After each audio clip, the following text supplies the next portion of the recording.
There's more than enough circumstantial evidence, not in a court of law, but in the court of public opinion, to determine that the village idiot Donald Trump sexually abused young girls with Jeffrey Epstein.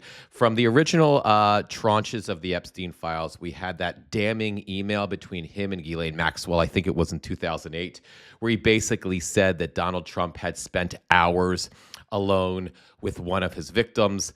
There's no reason that Trump would have, or that Epstein would lie to Ghislaine Maxwell, because she was literally his partner in crime. We have Donald Trump credibly being accused by almost 20 women, or slightly over 20 women, of sexual assault over the years.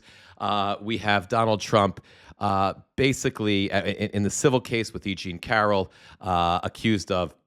found guilty in the civil case of rape. They just didn't. The judge in New York couldn't call it rape legally, because New York state law requires, there's certain requirement about what physically has to happen, and it didn't quite go there for New York to be able to call it a rape. But the judge basically said it was a rape for all intent and purposes. So, and now with this new, these new bits of information that are just almost unthinkable coming, that came out in this tranche of Epstein files.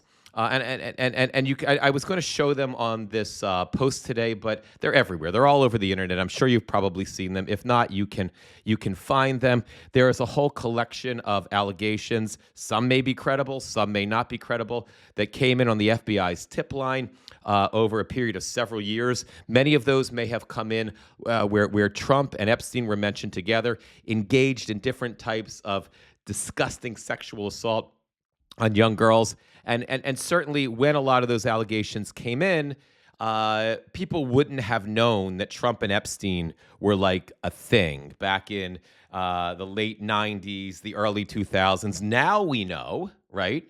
But not everybody knew then. Sure, Trump was a public figure at the time, but nobody knew who Jeffrey Epstein was, and nobody knew that Trump was palling around. So any of those allegations that came in that we're reading about, and people are posting all over social media, all over the internet, mainstream media, took a while, but they finally picked up on this.